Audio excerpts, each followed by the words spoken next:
গরিব ও গৃহহীনদের মাথা গোঁজার ঠাঁই করে দিতে নানা ধরনের উদ্যোগ নিয়েছে সরকার, কিন্তু টাঙ্গাইল ও নাটোরে এসব প্রকল্পে অনিয়মের অভিযোগ উঠেছে। টাকার বিনিময়ে দেয়া হচ্ছে ঘর, এর সাথে জড়িত খোদ ইউনিয়ন পরিষদের চেয়ারম্যান ও মেম্বাররা। যদিও অভিযোগ পেলে ব্যবস্থা নেয়ার আশ্বাস দিয়েছে প্রশাসন। নাটোরের নলডাঙ্গা উপজেলার পিপরুল ইউনিয়ন পরিষদের ৮ নং ওয়ার্ডের মেম্বার দেলোয়ার হোসেন, তার বিরুদ্ধে অভিযোগ মা এবং নিজের নামে বরাদ্দ নিয়েছেন গৃহহীনদের জন্য আশ্রয়ণ প্রকল্পের 2টি ঘর। এই একবারে গরিব মানুষ, এক কথায় আমার 1 কাঠা জমি জমা নাই, আমি ভূমিহীনের আওতায়। শুধু তাই নয়, অভিযোগ রয়েছে হাজার হাজার টাকার বিনিময়ে ঘর বরাদ্দ দিয়েছেন মেম্বার সহ স্থানীয় নেতারা। এ চিত্র পুরো উপজেলার।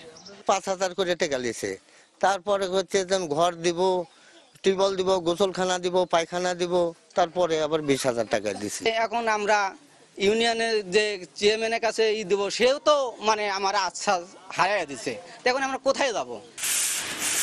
ভিন্ন নয় টাঙ্গাইলের দেলদুয়ার উপজেলার পাথরাইল ইউনিয়নের নরুন্দা গ্রামের চিত্র। আশ্রয়নের অধিকার শেখ হাসিনার উপহার প্রতিপাদ্যে 25টি ঘর বরাদ্দ দেয় সরকার। সেখানেও টাকার বিনিময়ে ঘর দেওয়ার অভিযোগ উঠেছে। 20,000 টাকা উঠিয়ে দিছি, আর ল্যাপটপও দেয় নাই, তারপরে জানলা লাগিয়েও দেয় নাই। কয় যে আমার টাকা দান দেবো নাসু মেম্বার, পরে 20,000 টাকা। এ বিষয়ে কিছুই জানা নেই দাবি অভিযুক্তদের।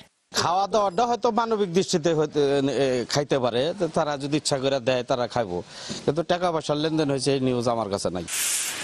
এর সুষ্ঠু তদন্ত করে প্রয়োজনীয় ব্যবস্থা নেওয়ার দাবি সচেতন মহলের। অভিযোগ পেলে ব্যবস্থা নেওয়ার আশ্বাস দিয়েছে প্রশাসন। উৎকোচের বিনিময়ে বা নগদ অর্থের বিনিময়ে প্রভাবশালীরা এই ঘর বরাদ্দ দিচ্ছেন। এই অভিযোগের সুষ্ঠু তদন্ত হবে, এটাই আমরা আশা করি। লিখিত অভিযোগ দিতে হবে কোন মেম্বারের কাছে কতটুকু টাকা দিয়েছে, তাহলে তার বিরুদ্ধে একদম আইনগত ব্যবস্থা গ্রহণ করা হবে। আমি এখানে আসার পরে 2 মাসের মধ্যে কেউ আমার কাছে লিখিত কোনো অভিযোগ করেনি। আমি আপনাদের কাছ থেকে জানলাম বিষয়টা, আমি এখন বিষয়টা দেখব। এ ধরনের অভিযোগে সুষ্ঠু তদন্ত করে অভিযুক্তদের বিচারের আওতায় আনার দাবি গৃহহীনদের। নাদিরা জাহান, চ্যানেল 24।